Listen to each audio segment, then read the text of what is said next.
ಚಂದ್ರಶೇಖರ ಅಂತ ಹೇಳಿ we are Chandrashekhara, ಹಳ್ಳುವಳ್ಳಿ ಅಂಚೆ, ಕಳಸ ತಾಲೂಕು, ಚಿಕ್ಕಮಗಳೂರು ಜಿಲ್ಲೆ. 40 ವರ್ಷದ ಅನುಭವ ಇದೆ ನಿಮಗೆ. ಅನುಭವ ಇದೆ. ಕೃಷಿಯಲ್ಲೂ ಇದೆ. ಜೇನು ಕೃಷಿಯಲ್ಲಿ ವಿಶೇಷ ಅನುಭವ ಅಂತ ಹೇಳಿದ್ರೆ ಸ್ವಲ್ಪ ಸಂಶೋಧನೆ ಮಾಡಿದ್ರೆ ಜೇನು ಕೃಷಿ ಹೇಗೆ ಆಧುನಿಕ ಮಾಡ್ಬೋದು ಅದಕ್ಕೆ ಟಚ್ ಕೊಟ್ಬಿಟ್ಟು ಹೆಚ್ಚು ಅದಕ್ಕೆ ಒತ್ತು ಕೊಟ್ಟಿದ್ವಿ. ತೋಟಗಾರಿಕೆಗೆ ಜೇನು ಸೂಕ್ತಾನೆ. ಯಾಕೆ ಕಾಫಿ ಇರ್ಬೋದು, ಅಡಿಕೆ ಇರೋದು, ಎಲ್ಲ ಬೆಳೆಗೂ ಜೇನು ಬೇಕೇ ಬೇಕು. ಯಾವ್ದು ಇವತ್ತೇನು ನೀವು ಪಾಲಿನೇಷನ್ ವಿಚಾರಕ್ಕೆ ತಗೊಂಡ್ರೆ ಬೇರೆ ಎಲ್ಲ ಕಿಟ್ಟಕ್ಕಿಂತ ಜೇನು ಅತಿ ಹೆಚ್ಚು ಮಾಡ್ತೇವೆ. ಯಾಕಂದ್ರೆ ಇದು ಕಡಿಮೆ ಬರಬಾರ್ದು, ಕಾಡ್ಕೊಂಡು ಬರಬಾರ್ದು ಅಂತ. ಅದು ಒಳಗಡೆ ಬಾಳೆ ಕಂಡ್ಬಿಟ್ರೆ ಹೋಗುತ್ತಲ್ಲ, ಅದು ಕಾಣ್ಲದಂಗೆ ಕಟ್ಟೋದಲ್ಲ. ಬಾಳೆನೂ ತುಂಬಾ ಇಷ್ಟ ಅದಕ್ಕೆ. ಬಾಳೆ ಅದು ಈ ಹುಲ್ಲು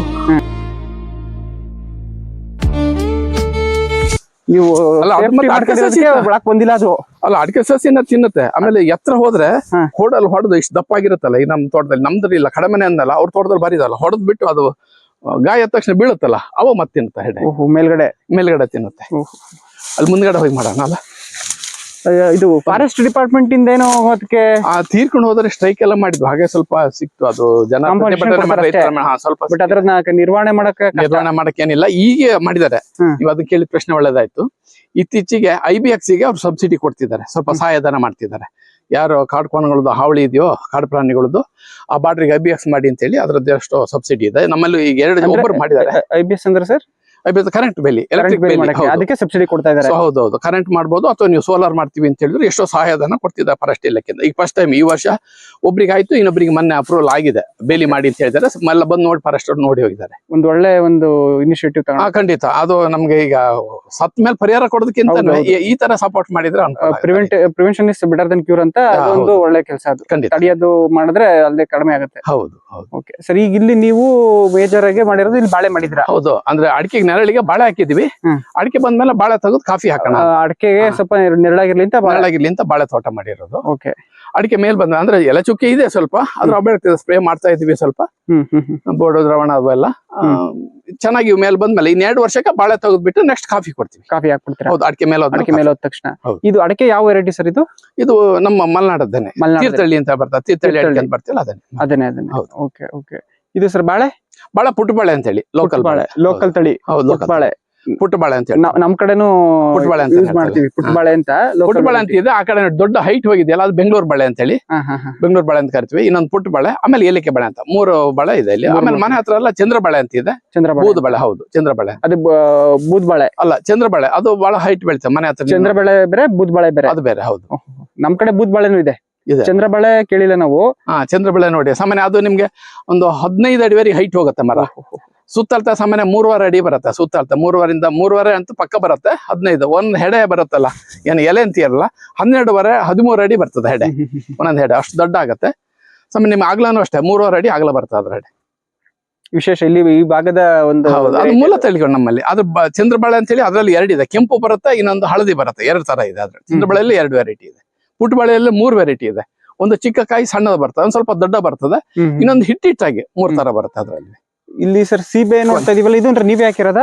ಸೀಬೆ ಇದು ಕಾಡು ತಳಿನೇ. ಹೌದು, ಅದೇ ಹುಟ್ಟಿರೋದು ನಾವು ಹಾಕಿದ್ವು. ಆಮೇಲೆ ಅದೇ ಹುಟ್ಟಿರೋದು. ಫಸ್ಟ್ ನಾವು ಹಾಕಿದ್ದೆಲ್ಲ ಹಕ್ಕಿ ಪಕ್ಷಿ ಅದನ್ನೆಲ್ಲ ಬಿಟ್ಟಿದ್ವಿ. ಯಾಕಂದ್ರೆ ನೆರಳು ಇರುತ್ತಲ್ಲ ಅಂತ ಹೇಳಿ, ನೆರಳಿಗೋಸ್ಕರ ಅದು ಇರುತ್ತೆ ಅಂತ. ಇನ್ 3 ವರ್ಷದವರೆಗೆ ಯಾವ್ದು ಬರುತ್ತೆ ಎಲ್ಲ ಇಲ್ಲಿ ಅಂತ ಹಕ್ಕಿ ಪಕ್ಷಿಗಳಿಗೂ ಅನುಕೂಲ ಆಗತ್ತಲ್ಲ. ಹೌದು ನೋಡಿ, ಎಲ್ಲ ಕಾಯಿ ಬಿಟ್ಟದ, ಅದು ಇದ್ರದ್ದು ಇರುತ್ತೆ.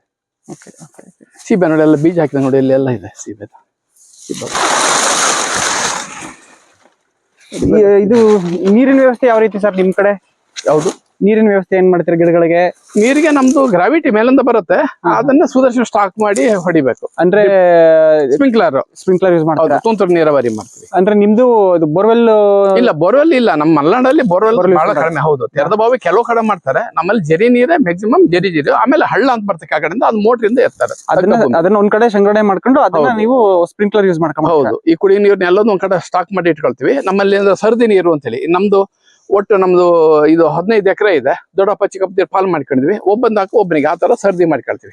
ಒಂದ್ ಜಮೀನ್ ಹಾಕು ಒಂದ್ ಜಮೀನು ಆ ತರ. ನಮ್ಗೆ ಎಷ್ಟು ಹೆಚ್ಚಾಗಿ ಹಾಕುವಂಗಿಲ್ಲ. ಅವ್ರದ್ದೆಲ್ಲ ಆದ್ಮೇಲೆ ಒಬ್ಬೊಬ್ಬರು ಇಷ್ಟಿಷ್ಟು ದಿವಸ ಅಂತ ಹಂಚಿಕೊಂಡು ಸ್ಪ್ರಿಂಕ್ಲರ್ ಯೂಸ್ ಮಾಡ್ತೀವಿ. ಇದನ್ನ ಸದ್ವಿನಿಯೋಗ ಆಗ್ಬೇಕು, ಆ ತರ ಮಾಡ್ಕೊಂಡು ಬರ್ತೀವಿ. ಕುಡಿಯೋದಕ್ಕೂ ಅದನ್ನೇ ಸರ್ ನಿಮ್ದು? ಅದನ್ನೇ. ಹೌದು, ಎಲ್ಲ ಜರಿ ನೀರೇನೆ. ಇದು ಕಳೆ ಎಲ್ಲ ಬಿಟ್ಬಿಟ್ಟಿದ್ರೆ ಸರ್? ಆ ಕಳೆ ಅಂತ ಹೇಳಿದ್ರೆ ಈ ಮಲ್ಚಿಂಗ್ ಮಾಡೋ ಬದಲಿಗೆ ಈಗಿದ್ ನೋಡಿ, ಇದು ಬೇಸಿಗೆ ಅಲ್ವಾ, ಇವೆಲ್ಲ ಇದೆ ನೋಡಿ, ಭೂಮಿ ನೇರ ಬಿಸಿಲು ಬೀಳೋದಿಲ್ಲ, ಹಾಗೆ ಎಲ್ಲ ಕಳೆ ಬಿಟ್ಟಿದ್ವಿ. ಇನ್ 2 ಮಳೆ ಬಿದ್ದ ತಕ್ಷಣ ಇನ್ನು ಫುಲ್ ಕೊಚ್ಚಿ ಹಾಕ್ಬಿಡ್ತೀವಿ ವೀಡ್ ಕಟರ್ ಅಲ್ಲಿ, ಅವಾಗ ಅದು ಗೊಬ್ಬರ ಆಗತ್ತಲ್ಲ. ತೇವಾಂಶ ನಿರ್ವಹಣೆ ಮಾಡ್ದಂಗಾಗುತ್ತೆ. ಹೌದು, ಸಜೀವ ಬೇಲಿ. ಜೀವ ಬೆಲೆ ಇದ್ದಿದ್ದಂಗೆ. ಆಮೇಲೆ ಕೊಚ್ಚಿ ಹಾಕಿದಾಗ ಅಂತ ಮಲ್ಚಿಂಗ್ ಮಾಡಿದಂಗೆ ಆಗತ್ತಲ್ಲ, ನಮ್ಗೆ 2 ತಿಂಗಳು ಮತ್ತೆ ಕಳೆ ಬರೋದು ಇಲ್ಲ. ಹೌದೌದು. ಈ ಬಾಳೆದು ಇದೆಯಲ್ಲ, ಇದ್ರ ವೇಸ್ಟೇಜ್ ಎಲ್ಲ ತೆಗೆದ್ಬಿಟ್ಟು ಇದನ್ನೆಲ್ಲ ತೆಗಿತೀವಿ ನಾವು. ಈ ಬಾಳೆ ಹೆಂಗದಾವ್ ಅಂತ ಅದ್ರ ಬಂದಷ್ಟು ಆದಾಯ ಅಷ್ಟೇ. ನಾವು ಮೈನ್ ಆಗಿ ಬಾಳೆ ಅಂತ ಮಾಡಿ ಇರೋದಲ್ಲ. ವಾಸ್ತವಾಗಿ ಏನಂದ್ರೆ ಬಾಳೆ ಇದ್ಬಿಟ್ರೆ ಮಣ್ಣು ಸೂಕ್ಷ್ಮ ಆಗುತ್ತೆ. ಬಾಳೆ ಕೊಚ್ಚಿ ಹಾಕಿದಾಗ ನಿಮ್ಮದಲ್ಲಿ ಏನೋ ಪೊಟ್ಯಾಷ್ ಅಂಶ ಜಾಸ್ತಿ ಬರುತ್ತೆ ಬಾಳೆಯಲ್ಲಿ. ಈ ಬೂದಿ ಹಾಕ್ತಿವಿ, ಅದ್ರ ಜೊತೆಗೆ ಬಾಳೆ ಎಲ್ಲ ಅಡಿಕೆ ಗಿಡದ ಬುಡಕ್ಕೆ ಬೇಸಿಗೆ ಏನ್ ಮಾಡ್ತೀವಿ ಅಂದ್ರೆ ಬಾಳೆಗಡ್ಡೆ ಎಲ್ಲ ಕೊಚ್ಚಿಬಿಟ್ಟು ಹಾಕ್ತಿದ್ರೆ ತೇವಾಂಶನೂ ನಿಲ್ಲುತ್ತೆ. ಆಮೇಲೆ ಅದು ಕುಂಬ ಆದ್ಮೇಲೆ ಅದಕ್ಕೆ ನಿಮ್ಗೆ ಪೋಷಕಾಂಶಗಳು ಚೆನ್ನಾಗಿ ಸಿಗುತ್ತಲ್ಲ. ಹಾಗೆ ಈ ಬಾಳೆನ ನಾವು ಈ ಸ್ಟಾರ್ಟ್ ಮೇ ಲಾಸ್ಟ್ 2 ಮಳೆ ಬಿದ್ದ ತಕ್ಷಣ ಪೂರ್ಣ ಕೊಚ್ಚಿ ಎಲ್ಲ ಎಲಿಕೆ ಅಡಿಕೆ ಗಿಡದ ಬುಡಕ್ಕೆಲ್ಲ ಮಲ್ಚಿಂಗ್ ಮಾಡ್ತೀವಿ. ಇದು ಒಟ್ಟಿನ ಸಜೀವ ಹೊದಿಕೆಯಾಗಿ ಉಪಯೋಗಿಸ್ಕೊಳ್ತಾ ಇದ್ರಿ ಈಗ ಕಳೆನ ಬೇಸಿಗೆಗೆ. ಹೌದು ನೋಡಿ, ಇನ್ನೇನು ಗಿಡ ಇದೆ ಮೇಲ್ಗಡೆ ನೇರ ಬಿಸಿಲು ಬೀಳುತ್ತಲ್ಲ ಅದಕ್ಕೆ. ಹೌದು ನೋಡಿ, ಬೆಳಕನ್ನು ಬಲ್ದಿದೆ ಈಗ. ಇದು ಪುಟ್ಟ ಬಾಳೆ ಚಿಕ್ಕದು, ಇದು ಸಣ್ಣ ಬಾಳೆ ಚಿಕ್ಕದು. ಹಾ, ಓಕೆ. ನಿಮ್ ಕಡೆ ಯಾವ್ದು ಸರ್ ಅತಿ ಹೆಚ್ಚು ಕಳೆದು ಸಮಸ್ಯೆ ಅಂತಂದ್ರೆ ಯಾವ್ದು ಸರ್? ನಮ್ಗೆ ಈಗ ಇದೇನೆ ಕಳೆ, ಇದೇನೆ ಜಾಸ್ತಿ ಇದೇ ಕಳೆ ಜಾಸ್ತಿ. ಕಳೆ ಅಂದ್ರೆ ಇದೆ ಎಲ್ಲಾ ಕಡೆ ಬಂದ್ಬಿಡತ್ತೆ. ಏನಂತ ಕರಿತೀರಾ ಸರ್ ಇದನ್ನ ಆಡು ಭಾಷೆಯಲ್ಲಿ? ಆಡು ಭಾಷೆಯಲ್ಲಿ ಇದೇನೆ ನಾವು ಹೂ, ಹಳದಿ ಹೂ ಅಂತ ಹೇಳ್ತೀವಿ. ಹೂ ಬರುತ್ತೆ, ಹಳದಿ ಹೂ ಬರುತ್ತೆ. ನಮ್ಗೆ ಜೇನಿ ಒಳ್ಳೇದು, ಈ ತರ ಹೂ ಬರುತ್ತೆ. ಒಳ್ಳೆ ಪರಾಗ ಸಿಗುತ್ತೆ. ಇದು ಮಕರಂದ ಇಲ್ಲ, ಜೇನಿಗೆ ಪರಾಗ ಚೆನ್ನಾಗಿ ಸಿಗುತ್ತೆ ಇದು. ಓಕೆ. ಈ ಹೂ ಆಗಿ ಹೋಯ್ತು. ಇದು ಎಷ್ಟ ಈಗ ಏನು ಮಧ್ಯದಲ್ಲಿ ಬಂದಿರೋದು, 1 ಟೈಮ್ ಹೂ ಆಗಿ ಹೋಯ್ತು. ನಮ್ ಕಡೆ ಕಾಂಗ್ರೆಸ್ ಗಿಡ ತುಂಬಾ ಅಲ್ಲ, ಅದೇ ಈ ತರದಲ್ಲ. ಇಲ್ಲ, ಇದು ಇದೆ, ಇನ್ನೊಂದಿದೆ. ಇದು ಇದೆ. ಇದ್ರದ್ದು ಸ್ವಲ್ಪ ಕಡಿಮೆ ಇದು ನಮಗೆ. ಎಲ್ಲಾದ್ರೂ ನಾವು ತಕ್ಲು ಬಿಟ್ಬಿಟ್ಟಿರ್ತೀವ ವ್ಯವಸಾಯ ಮಾಡ್ದೇನೆ ಅಂತ ಭಾಗದಲ್ಲಿ ಇರ್ತದೆ ಇದು ಕಾಂಗ್ರೆಸ್ ಗಿಡ ಅಂತೇಳಿ. ಪಾರ್ಥೇನಿಯಂ ಅದು ತುಂಬಾ ತುಂಬಾ ಅಂದ್ರೆ ತುಂಬಾ ಪ್ರಾಬ್ಲಮ್ ನಮ್ ಕಡೆ. ಇದೆ ನಮ್ಮಲ್ಲಿ ಕಳೆ ಅಂತ ಹೇಳಿದ್ರೆ ಇದು ಎಷ್ಟು ನೀವು ಕೊಚ್ಚಿ ಹಾಕಿದಷ್ಟು ಜಾಸ್ತಿ, 1 ಡಬಲ್ 3 ಆಗತ್ತೆ. ಪ್ರತಿ 1 ಗಂಟು ಬಿದ್ರೆ ಅಲ್ಲೇ ಸುಳಿ ಬರುತ್ತೆ. ಸ್ವಲ್ಪ ತೇವಾಂಶ ಇದ್ರೆ ಆಯ್ತು. ಸೇಮ್ ಆದ್ರೆ ಕೊಚ್ಚಿ ಹಾಕಿದ್ರೆ ಒಳ್ಳೆ ಗೊಬ್ಬರ ಮಾತ್ರ. ಒಳ್ಳೆ ಗೊಬ್ಬರ. ನಾವು ಸಗಣಿ ನೀರನ್ನು ಇದೊಂದ್ ಕಡೆ ರಾಶಿ ಸಗಣಿ ನೀರಕ್ಕೆ 8 ದಿವಸಕ್ಕೆ ಇದು ಕೊಳ್ತೋ ಬಿಡುತ್ತಲ್ಲ, ಹಿಟ್ಟಾಗತ್ತೆ. ಗೊಬ್ಬರ ಬಹಳ ಚೆನ್ನಾಗಿ ಬರುತ್ತೆ. ನಮ್ ಕಡೆ ಪಾರ್ಥೇನಿಯಂ ಇದೇ ತರ ಹೂವು ಬಿಟ್ಟು ಯಥೇಚ್ಛವಾಗಿ ಬೆಳೀತದೆ. ಅದು ಸ್ವಲ್ಪ ಕೆಲವ್ರಿಗೆ ಅಲರ್ಜಿ ಆಗುತ್ತೆ ಅದು ಮುಟ್ಸಿದ್ರೆ. ಇದನ್ನ ಜಾನುವಾರು ತಿಂತವೆ, ಆದ್ರೆ ಕಡಿಮೆ ಪ್ರಮಾಣ ತಿನ್ನೋದು. ಅದಕ್ಕೆ ಕಾಡ್ಕೊಂಡಾಗ ಆಗುತ್ತೆ ಅಂದ್ಮೇಲೆ ಜಾನುವಾರುಗಳು ತಿಂತವಲ್ಲ ಇದು. ಹೌದು, ಇದನ್ನ ಜಾನುವಾರುಗಳಿಗೂ ಅಂದ್ರೆ ಮೇವಾಗಿ ಬಿಟ್ಬಿಡ್ತೀರಾ? ಮೇಲ್ಮಡೆ ಕಟ್ ಹಾಕಿದ್ರೆ ತಿಂತವೆ. ಅದು ಅತಿ ಹೆಚ್ಚು ಹಾಕಲ್ಲ, ಹುಲ್ಲಿನ ಜೊತೆಗೆ ಅದನ್ನ ಹಾಕ್ತಿವಿ. ನೋಡಿ, ಇದು ಪುಟ್ಟ ಬಾಳೆ ಬೇಕಾದ್ರೆ ಯಾವ್ದಾರ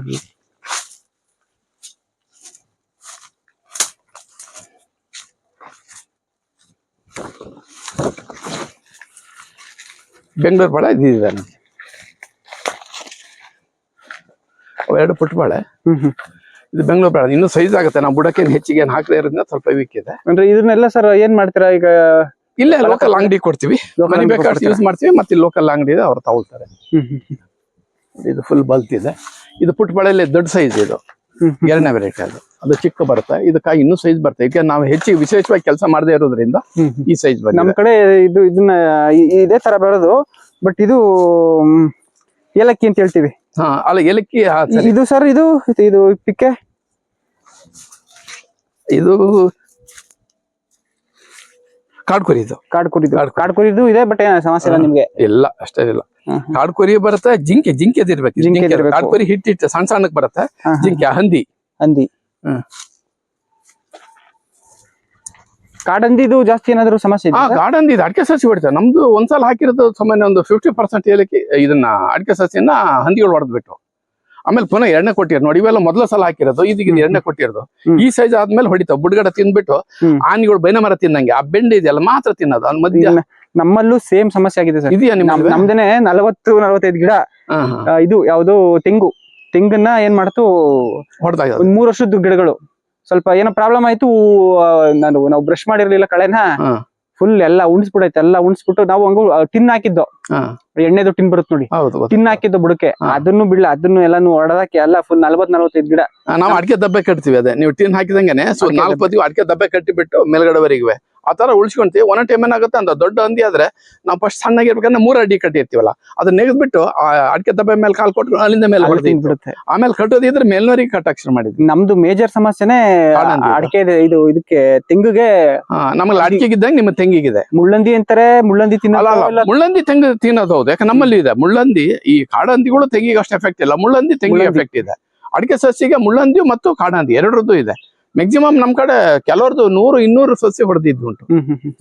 ನೋಡಿ, ನರ್ಸರಿ ಏನ್ ಬರ್ತದೆ ಸ್ಟಿಂಗ್ಲೆಸ್ ಬಿ ಹೂವಿಗೆ ಬಾರಿ ಒಳ್ಳೇದು. ಸ್ಟಿಂಗ್ಲೆಸ್ ಬಿ ಅದು ನೋಡಿ ಬರ್ತಾ ಇದೆಯಲ್ಲ ಸ್ಟಿಂಗ್ಲೆಸ್ ಬಿ. ಅತಿ ಹೆಚ್ಚು ಬರ್ತಾವ. ಹ್ಮ್. ತುಡಿಯೋನು ಬರುತ್ತೆ ಅಷ್ಟು ಇಂಗ್ಲಿಷ್ ಬಿಗೆ ಒಳ್ಳೆ ಆಹಾರ ಬಾಳೆ. ಅಂದ್ರೆ ನಮ್ ಕಡೆ ಇದಾವೆ ಸರ್ ಇದು. ಅಂದ್ರೆ ನಮ್ಮಲ್ಲಿ ಇದನ್ನ ಕಮರ್ಷಿಯಲ್ ಆಗಿ ಯಾವತ್ತು ಯೋಚನೆ ಕೂಡ ಮಾಡಿಲ್ಲ ನಾವು. ಕಮರ್ಷಿಯಲ್ ಆಗಿ ಇದನ್ನ ಮಾಡ್ಬೋದು ಅನ್ನೋದು ಯೋಚನೆ ಮಾಡಿಲ್ಲ. ನಮ್ಮಲ್ಲಿ ಏನಂತಂದ್ರೆ ಒಳ್ಳೆ ಸೈಜ್ ಅದು ಈತ್ ಬರ್ತಲ್ಲ ಕಾಯಿ ಈ ಸೈಜ್ ಬರುತ್ತೆ. ಇದಕ್ಕೆ ಏನ್ ಹಾಕಿಲ್ಲ, ಗೆಡ್ಡೆ ಜಾಸ್ತಿ ಬಿಟ್ಟಿದೀವಲ್ಲ ಈ ವರ್ಷ ತೆಗಿಬೇಕು, ಯಾಕೆ ಅಡಿಕೆ ಬಂದ್ಬಿಡ್ತಲ್ಲ ಇದನ್ನ ಪೂರ ತೆಗಿಬೇಕು. ಇದು ಹಾಗೆ ನಾವು ಕೀಳಕ್ ಹೋಗಿಲ್ಲ. ಈ ಕೊಟ್ಟಿಗೆ ಗೊಬ್ಬರ ಹಾಕಿದ್ವಿ ಮೊನ್ನೆ, ಈಗ ಅದನ್ನೆಲ್ಲ ಕೊಚ್ಚಿಬಿಟ್ಟು ಇದಕ್ಕೆ ಮುಚ್ಚಿಬಿಟ್ರೆ. ಏನ್ ಗೊಬ್ಬರ ಕೊಡ್ತೀರಾ ಸರ್? ಇದು ದನಿ ಕೊಟ್ಟಿಗೆ ಗೊಬ್ಬರ. ಕೊಟ್ಟಿಗೆ ಗೊಬ್ಬರ ಅಷ್ಟೇ. ಮತ್ತೆ ಉಳಿದು ಇವನ್ನೆಲ್ಲ ತೆಗೆದು ಹಾಕ್ತಿವಿ. ವರ್ಷಕ್ಕೆ ಒಂದ್ಸಲ ಕೆಮಿಕಲ್ ಹಾಕ್ತಿವಿ. ಕೆಮಿಕಲ್ ಕೊಡ್ತೀರಾ? 99 ಅಥವಾ ಇವು ಯಾವ್ದಾರು ಎಲ್ಲ ಗ್ರಾನ್ಯುಲ್ ಅಂದ್ರೆ ಪೌಡರ್ ಗೊಬ್ಬರಗಳೇ. ಪೌಡರ್ ಗೊಬ್ಬರ 99 ಪೌಡರ್ನೇ ಕೊಡ್ತೀರಾ? ಹೌದು. ಹರಳು ಗೊಬ್ಬರಗಳು. ಈಗ ಕೊಟ್ಟಿಗೆ ಗೊಬ್ಬರ ಹಾಕಿ ಆಯ್ತು. ಇನ್ನು ಇದನ್ನೆಲ್ಲ ಕಟ್ ಮಾಡಿ ಇನ್ನೊಂದು ಮಳೆ ಬಿದ್ದ ತಕ್ಷಣ ಮುಚ್ಚಿಬಿಡ್ತೀವಿ. ಗೆಡ್ಡೆ ಎಲ್ಲ ಕೊಚ್ಚಿ ಎಲ್ಲ ಅಂದ್ರೆ ನಿಮ್ ಕಡೆ ಸರ್ ಅಡಿಕೆ ಏನ್ ಮಾಡ್ತಾರೆ? ನೇರವಾಗಿ ನೀವೇನಾದ್ರೂ ಅದನ್ನ ಅಡಿಕೆ ಕೊಯ್ಲು ಮಾಡಿ ಅದನ್ನ ನಾವು ಸ್ವಂತನೇ ಮಾಡ್ತೀವಿ. ಅಡಿಕೆ ಸಂಸ್ಕರಣೆ ಮಾಡಿನೇ ಹೌದು ಸ್ವಂತ ಮಾಡಿ ಬೇಸಿಗೆ ಕೊಡ್ತೀವಿ. ಹೌದು, ಮಿಷನ್ ಹಾಕಿ ಸೋಲ್ದ್ಬಿಟ್ಟು ಅದನ್ನ ಒಣಗಿಸಿ 4-5 ಬಿಸಿಲು ಒಣಗಿಸ್ಬಿಟ್ಟು ಮಾರ್ಕೆಟ್ಗೆ ಕೊಡ್ತೀವಿ. ಕ್ಯಾಂಪ್ಕೋ ಮ್ಯಾಮ್ಕೋ ಅಂತ 2 ಸಂಸ್ಥೆ ಇದೆ. ಕ್ಯಾಂಪ್ಕೋ ಸಂಸ್ಥೆ ಅಥವಾ ಮ್ಯಾಮ್ಕೋಸ್ ಅಂತ ಇದೆ. ಅದು ಶಿವಮೊಗ್ಗದಲ್ಲಿ ಇರೋದು ಮೇನು. ಈಗ ಕಳಸಲ್ಲೇ ಬ್ರಾಂಚ್ ಆಗಿದೆ. ಕ್ಯಾಂಪ್ಕೋ ಮಂಗಳೂರಲ್ಲಿ ಇದೆ, ಮ್ಯಾಮ್ಕೋಸ್ ಶಿವಮೊಗ್ಗದಲ್ಲಿ ಇದೆ. ಅವು ಎರಡರದ್ದು ಬ್ರಾಂಚ್ ನಮ್ ಕಳಸಲ್ಲಿ 5 ಕಿಲೋಮೀಟರ್ ಆಗುತ್ತಲ್ಲ. ಹಾಗೆ ಮಾರ್ಕೆಟ್ ಅಲ್ಲಿ ನಮ್ಗೆ ಚೆನ್ನಾಗಿ ವ್ಯವಸ್ಥೆ ಇದೆ. ಇಲ್ಲಿ ಕಳಸಲ್ಲೇ ಇದೆ. ನೀವೇ ಸುಲ್ದು ಬೇಯಿಸಿ ಹೌದು ಅದನ್ನ ಪ್ರೊಸೆಸಿಂಗ್ ನಾವೇ ಮಾಡ್ಬಿಟ್ಟು ಕೊಡ್ತೀವಿ. ಎಷ್ಟು ಸರ್ ಕೆಜಿ ಎಷ್ಟು ಇದೆ ಈಗ? ಕೆಜಿಗೆ ಈಗ 50,000 ಮೇಲೆ ಇದೆ. ಕ್ವಿಂಟಾಲ್ 50,000.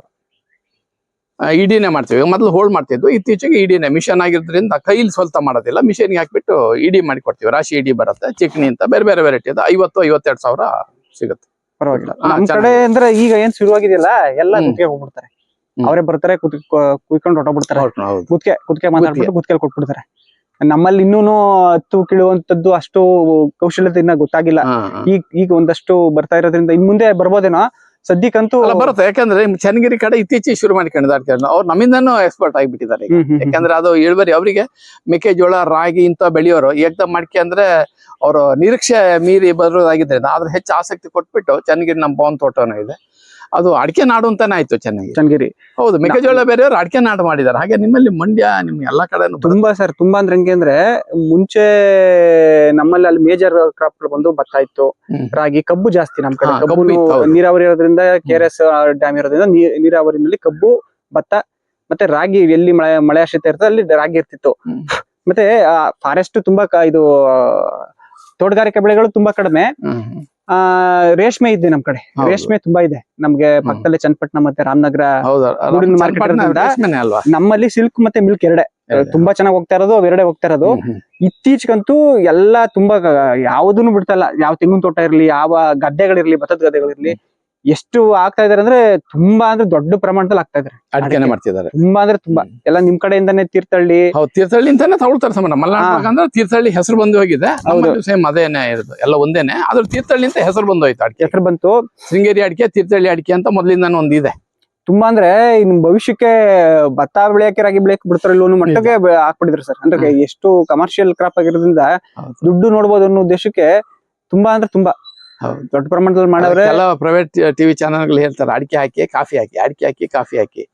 ರಾಗಿ ಭಾಗ ಬೆಳೆಯುವಲ್ಲಿ, ಭತ್ತ ಬೆಳೆಯುವಲ್ಲಿ ಅಡಿಕೆ ಹಾಕಿ ಕಾಫಿ ಹಾಕಿ ಅಂತ. ಕಮರ್ಷಿಯಲ್ ಬೇರೆ ತೋಟಗಾರಿಕೆ ಮಾಡಿ ಒಂದು ಟೈಮ್ ಇನ್ವೆಸ್ಟ್ ಮಾಡಿಬಿಟ್ರೆ ಆಯ್ತಲ್ಲ. ದೀರ್ಘಾವಧಿ ಅವು ದೀರ್ಘಾವಧಿ ಬೆಳೆಗಳು. ವರ್ಷ ಅದೇ ಉತ್ತು ಅದೇ ಬಿತ್ತು ಬೇಡ ಅಂತ ಹೇಳ್ತಾರೆ. ಆದ್ರೆ ನಾಳೆ ಕಷ್ಟ ಇದೆ.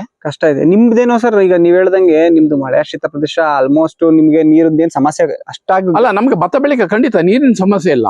ಮಳೆನೂ ಸಾಮಾನ್ಯ ನಮ್ಗೆ 200 ಇಂಚುವರೆಗೆ ಆಗೋದುಂಟು. 200-220 ಇಂಚಲ್ಲಿ ಆಗತ್ತೆ. ನಮ್ಗೆ ಗದ್ದೆ ಬೆಳೆಯೋದಕ್ಕೆ ಖಂಡಿತ ಮಳೆ ತೊಂದ್ರೆ ಇಲ್ಲ. ಭೂಮಿ ಅಂದ್ರೆ ಇಳುವರಿ ಕಡಿಮೆ. ನಿಮ್ಮಲ್ಲಿ ಹೋಲಿಸಿದ್ರೆ ಬಹುಶಃ ನಮ್ದು 20%. ಆದ್ರೂ ನಾವ್ ಇದ್ರಲ್ಲಿ ಖುಷಿ ಪಟ್ಟವರು. ಕಳೆದ 2 ವರ್ಷದವರೆಗೂ ನಾನು ಭತ್ತ ನಮ್ಮನಿಗೆ ಬೇಕಾಗುವಷ್ಟಾಗಿ ಸ್ವಲ್ಪ ಹೊರಗಡೆ ಮಾಡ್ತಾ ಇದ್ದು. 2 ಎಕರೆಯಲ್ಲಿ ನಮ್ಗೇನು ಕಾಡ್ಕೋಣ, ಜಿಂಕೆ, ನವಿಲು, ಮಂಗ, ಆಮೇಲೆ ಚಿಟ್ಟಕ್ಕಿಂತ ಬರ್ತವೆ. ಒಂದ್ಸಲ ಹಕ್ಕಿಗಳು ಬಂದ್ರೆ 100-200 ಹಕ್ಕಿಗಳು ಬರೋವು. ಅವು ಬಂದು ತಿಂದು ಇದನ್ನ ಹಾಳು ಮಾಡೋ ಕಾರಣಕ್ಕೆ ನಮ್ಗೆ ಏನು ಉಳಿಲಿಲ್ಲ. ಕೆಲವು ವರ್ಷ ಕಟಾವು ಮಾಡಕ್ಕಾಗಲ್ಲ. ಆ ದೃಷ್ಟಿಕೋನದಿಂದ ನಾವು ಅದನ್ನ ಬಿಟ್ಬಿಟ್ಟು ಅಡಿಕೆ ಕೊಟ್ಟಿದ್ದೀವಿ. ಎಷ್ಟು ಬರ್ತೀವಿ ಸರ್ ಅಂದಾಜು ಭತ್ತ ಇಳುವರಿ? ಭತ್ತ ನಿಮ್ಮಲ್ಲಿ ವರ್ಷ ನಮ್ಮಲ್ಲಿ ಒಂದು 20 ಚೀಲ ಮ್ಯಾಕ್ಸಿಮಮ್ ಅಂದ್ರೆ 15-20 ಚೀಲ ಬರ್ತದೆ. ಅದೇ 40-60 ಚೀಲ ಇಲ್ಲ. ಒಂದು 20 ಅಂದ್ರೆ ಕೆಜಿ ಇಲ್ಲ ಹೇಳೋದಾದ್ರೆ ಎಷ್ಟು? ಕ್ವಿಂಟಲ್ ಅಲ್ಲಿ ಹೇಳೋದಾದ್ರೆ ಕ್ವಿಂಟಲ್ ಹೇಳಿದ್ರೆ ನಮ್ಗೆ ಕಡಿಮೆನೆ ಆಗತ್ತೆ.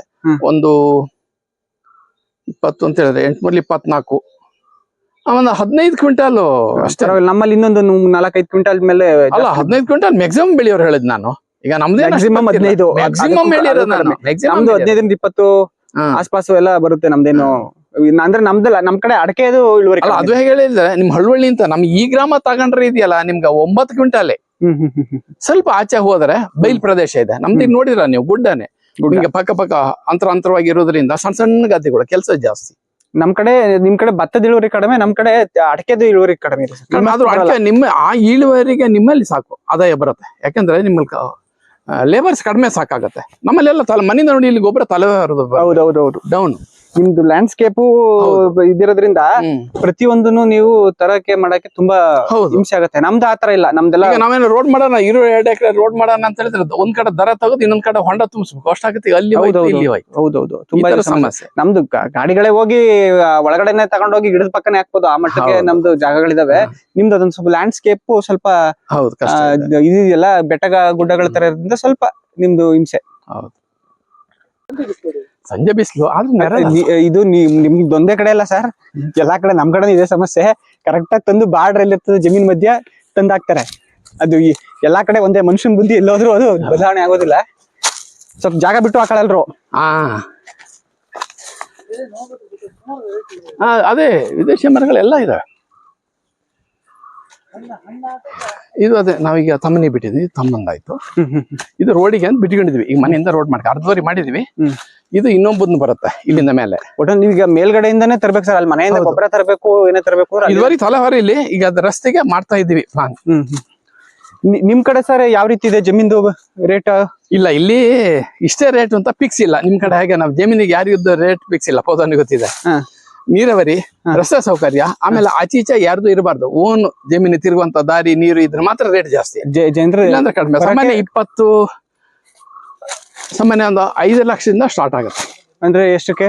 ಎಕರೆ 5 ಲಕ್ಷ. ಇನ್ನು ಕಡಿಮೆನೂ ಇದಾವೆ, ಕೆಲವು ಇನ್ನು ಕಡಿಮೆ ಇದಾವೆ. ಯಾಕಂದ್ರೆ ಅಲ್ಲಿ ರಸ್ತೆನೇ ಇರಲ್ಲ ಅವರಿಗೆ, ಕುಡಿಯೋ ನೀರು ಯಾರ್ದೋ ಜಾಗದಿಂದ ಬರಬೇಕು. ಅಂದ್ರೆ ನೀವ್ ಹೇಳ್ತಾ ಇರೋದು ರಸ್ತೆ ಕರೆಕ್ಟ್ ಆಗಿದ್ದು, ನೀರಿನ ವ್ಯವಸ್ಥೆ ಇದ್ದವ್ರದ್ದು ಜಾಸ್ತಿ 5 ಲಕ್ಷ ಅದ್ರ ಮೇಲೆ ಎಕರೆಗೆ. ಹೌದು. ಅಂದ್ರೆ ನಿಮ್ ಕಡೆ ತುಂಬಾ ದೊಡ್ಡ ರೈತರುಗಳು ಜಾಸ್ತಿ ಅನ್ಸುತ್ತೆ ಸರ್? ದೊಡ್ಡ ರೈತರು ಇದಾರೆ, ಬಹಳ ಚಿಕ್ಕ ರೈತರು ಇದಾರೆ. ಬಹಳ ಚಿಕ್ಕ ರೈತರು ಅಂದ್ರೆ ಎಷ್ಟಿರ್ಬೋದು ಸರ್? ಅರ್ಧ ಎಕರೆ ತುಂಬಾ ಜನ ಇದೆ. ಅರ್ಧ ಎಕರೆ 1 ಎಕರೆ ಬಹಳ ಇದೆ. ನಾವೇ 3 ಎಕರೆ ಅಲ್ಲ. ನಮ್ ಕಡೆ ತುಂಬಾ ಸಣ್ಣ ರೈತರು, ಅತಿ ಸಣ್ಣ ರೈತರು ನಮ್ ಕಡೆ 5 ಕುಂಟೆ, 1 ಕುಂಟೆ, 10 ಕುಂಟೆ.